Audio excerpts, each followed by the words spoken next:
Ever wondered what our planet was really like when dinosaurs roamed the Earth? Forget what you've seen in the movies for a second. We're going on a journey back in time, over 250 million years, to the Mesozoic Era. This wasn't just one long age of dinosaurs. It was a dynamic, ever-changing world spanning three distinct periods: the Triassic, the Jurassic, and the Cretaceous. So buckle up, because Earth looked nothing like it does today. Let's start at the beginning. The Triassic period, about 252 million years ago. Imagine all the continents we know today squashed together into one giant supercontinent called Pangea. You could literally walk from what would become North America to Africa. The climate? Mostly hot and dry, especially in the interior. Think vast deserts, punctuated by monsoon seasons that brought torrential rains. Life was just recovering from the Great Dying, the most severe extinction event in Earth's history. It was a time of strange pioneers. Early dinosaurs were just starting to appear, but they weren't the kings yet. They were relatively small, competing with other bizarre reptiles like the crocodile-like phytosaurs and the armored aetosaur. In the oceans, the first ichthyosaurs, resembling dolphins, were making a splash. The plants were tough, too, mostly conifers, cycads, and ferns, adapted to the harsh conditions. It was a world being reborn, a blank canvas for life to experiment on. Then we enter the Jurassic, around 201 million years ago. This is the era most people think of when they hear dinosaurs. Pangea began to break apart, creating new coastlines and shallow seas. This had a huge effect on the climate, making it warmer and wetter. The vast deserts of the Triassic gave way to lush, green landscapes. This is where the giants truly took over. The sauropods, those long-necked titans like Brachiosaurus and Diplodocus, munched on towering conifers and tree ferns. On the ground, fearsome predators like Allosaurus hunted in packs. But it wasn't just about size. The agile Stegosaurus, with its iconic back plates and spiked tail, navigated these fern-filled plains. And up in the sky, the first true flyers, the pterosaurs, soared through the air, with species ranging from the size of a sparrow to having wingspans like a small plane. The Jurassic was the golden age of dinosaurs, a vibrant, thriving world dominated by reptiles on land, in the sea, and in the air. Now, let's fast forward to the final act, the Cretaceous period, starting about 145 million years ago. The continents continued to drift apart, looking more like the world map we recognize today. This created even more diverse climates and ecosystems. This period was a game changer. Why? Because flowers appeared. Angiosperms, or flowering plants, began to spread across the globe.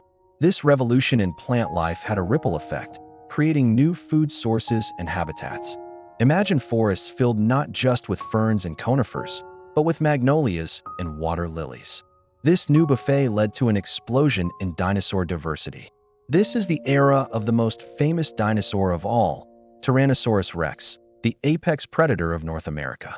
Herbivores evolved incredible defenses, like the armored tank Ankylosaurus and the three-horned Triceratops. Duck-billed hadrosaurs roamed in vast herds, their complex crests likely used for communication. The oceans were ruled by the mosasaurs, gigantic marine lizards that were the true sea monsters of their time. The Cretaceous was a world of specialization and incredible variety, the final, spectacular flourish of the dinosaur age. So what was the air like back then? Throughout much of the Mesozoic, oxygen levels were significantly higher than today, perhaps as high as 30% compared to our 21%. This super-oxygenated atmosphere might have been a key factor in allowing dinosaurs and insects to grow to such enormous sizes. It would have felt richer, denser to breathe. Carbon dioxide levels were also much higher, creating a potent greenhouse effect that kept the planet warm from pole to pole. Forget ice caps. Even Antarctica was covered in lush forests during parts of the Mesozoic. The days were slightly shorter, as the Earth's rotation has been gradually slowing down over millions of years. A day in the late Cretaceous was about 23.5 hours long, so you'd have a little less time to run from a T-Rex. But the Mesozoic world wasn't always a paradise. It was a geologically active time. The breakup of Pangea was driven by massive volcanic activity. Enormous flood basalts, where lava flowed across vast areas for thousands of years, periodically reshaped the landscape and pumped huge amounts of greenhouse gases into the atmosphere. This led to periods of intense global warming. Imagine skies darkened by volcanic ash, acid rain falling, and ecosystems struggling to adapt. These were powerful, world-altering events that life had to endure long before the final, cataclysmic asteroid impact. The world of the dinosaurs was one of constant change and extreme conditions, a testament to the resilience of life. And what about the mammals? Our own ancestors were there, too, but they were playing a very different game. Throughout the Mesozoic, mammals were mostly small, nocturnal creatures. They were shrew-like or squirrel-like, scurrying through the undergrowth, hiding in burrows, and hunting insects at night to avoid the dinosaur giants that ruled the day. They were survivors, biding their time in the shadows. This long period of living on the edge likely honed the traits that would eventually allow them to thrive: warm-bloodedness, keen senses, and adaptability. They weren't the stars of the show, but they were a crucial part of the Mesozoic ecosystem, waiting for their moment in the sun. Then, 66 million years ago, it all came to a dramatic end. A massive asteroid, estimated to be about 10 kilometers wide, slammed into the Earth in what is now the Yucatan Peninsula in Mexico. The impact was catastrophic. It triggered a global winter, blocking out the sun with dust and debris, causing plants to die and the entire food chain to collapse. The giant dinosaurs, the pterosaurs, and the massive marine reptiles simply couldn't survive.